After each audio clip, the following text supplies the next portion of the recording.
Well, hello, good afternoon, everybody. Welcome back.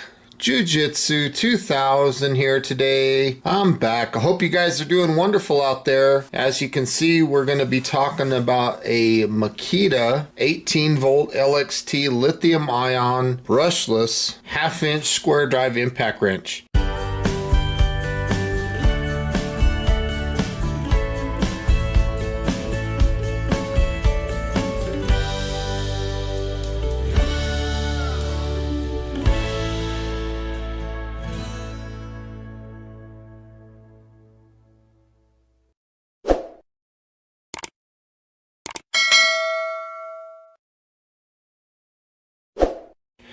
This is the high torque model. This does not include a battery.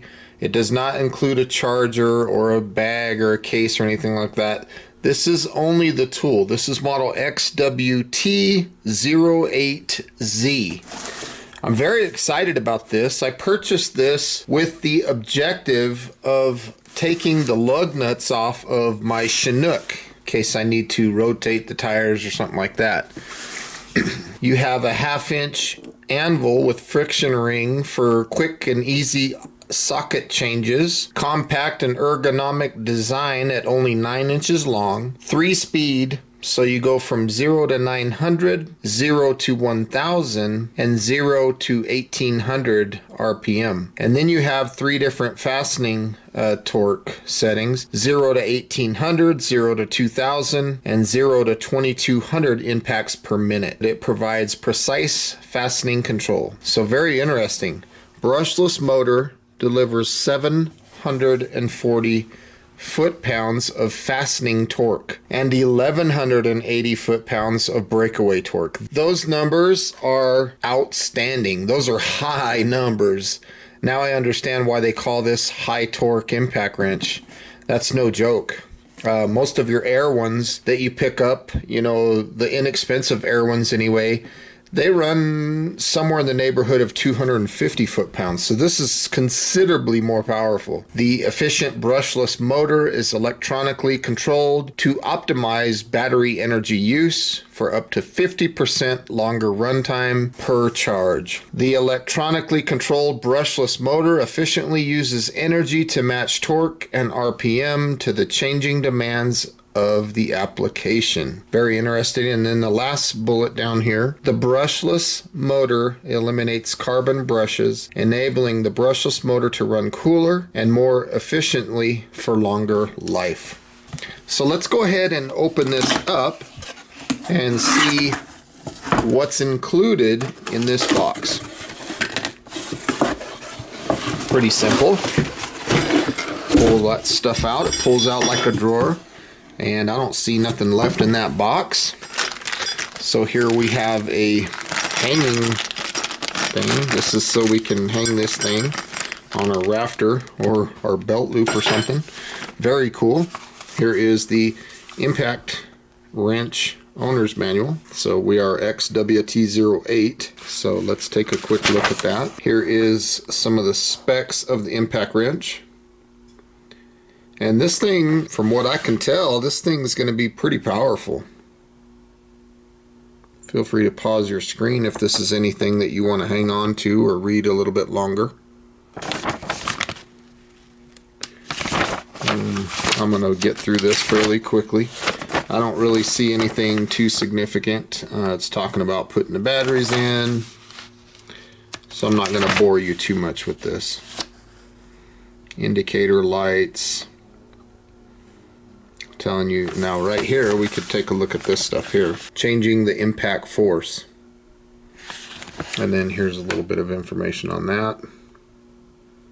Let's see if there's anything else in here that we can't live without. Right here.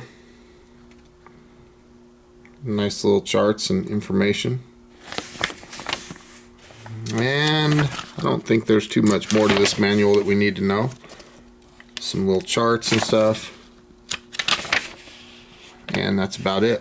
It gets into Spanish, and then of course you have your flyer here that has all the LXT tools, not all of them, but a lot of them.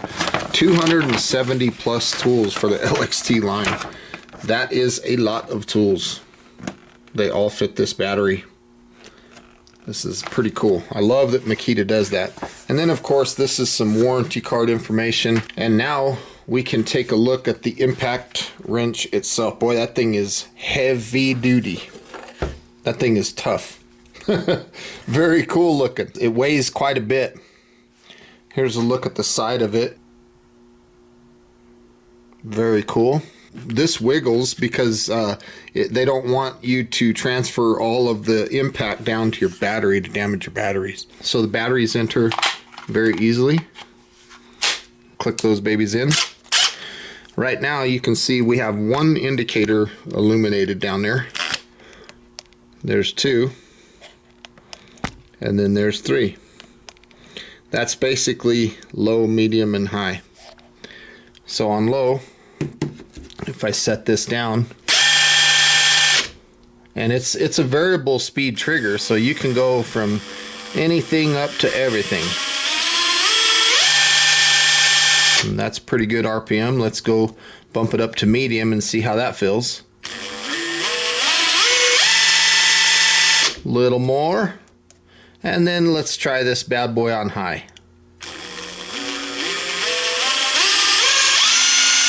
Wow. That's got some power. I don't think we're going to need to get past low for much of what I'm going to be doing. You got to hold that for a couple seconds. What that'll do is that'll turn off the light. So if you want to turn the light back on, let's see, let's get back to low and just hold that. You see the light comes on? That's how you turn on and off the LED light. So if you don't want the light coming on when you push the trigger, that's how you change that. Right now you can see that the LED lights are illuminated and they're bright little lights. I like that little 1/2-inch anvil. Feels pretty solid. So it's a very simple operation down here. Again, if you don't want the lights, you just activate the lights and then push and hold the button till the lights go out. Now you're not going to get the lights. If you want the lights back, just push and hold until you see the lights come on, and then that's how you turn them on and off. And then of course, like I showed, you can shift from low, medium to high just by pushing this button. There's medium, there's high, back to low. So it's a very straightforward, easy to understand operation. Let's see how it feels with the impact. Oh yeah, it's got some powerful impact. And that's just on low. Okay, let's take a look on my truck here.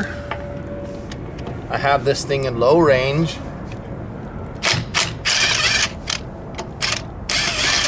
Wow, very easy. Took that off with no effort at all. Very powerful. Let's put it back on. Very easy. Let's try the second one. Let's go up to medium and see what it does on medium. Wow, made quick work of that. Let's put it back on in medium. Very nice. Now I have it on high. Let's try this third one. Wow. Very quick. Very effortless.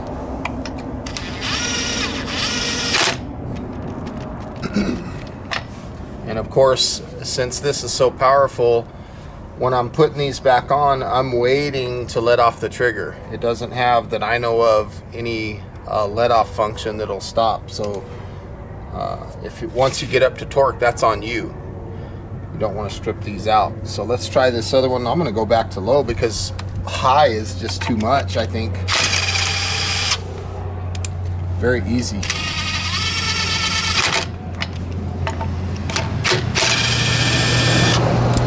Does exactly what it's supposed to do, even on low. Low is more my speed anyway. So I'm very impressed with this. I'm very impressed with how this performs. It did all these with no problem at all. Very nice impact wrench. Yeah, very, very nice. Lots of power. My final thoughts are very simple. I found out very quickly that this impact wrench has way more power than I'll ever probably need or use. So I can see myself leaving this thing in low range all the time and using it like that. And that's okay with me, because in my opinion, it's better to have more than enough power and not ever need it than to need that power and not have it. So I think this is great. I noticed that the sockets hang on very well. They don't want to fall off. And like I showed in this video, this thing broke those lug nuts with ease in load. It's more than I would have ever needed or asked for or wanted. I like the way that the construction is on this, because a lot of impacts, what they do is they take the screw and they run the screw into the plastic or into the material here. They've done that backwards on this one, which I think is very, very smart. So the material of the aluminum housing here is what you're threading into, instead of threading into the plastic, which could strip a lot easier than the aluminum. So I think they were very smart in how they designed this. Look at other impact wrenches on the market and look at that. Pay attention to that. It's very interesting. So Makita did a good job on this. I just think this thing is fantastic. I want to say thank you guys for joining me today on this video. I'll put a link in the description box down below where you can find this. Please feel free to leave comments down below, like this video, share this video, and as always, until next time, I hope you guys have a beautiful day. We'll see you then. Bye for now. This thing is fantastic, no doubt about it. It's a workhorse. We'll see you next time.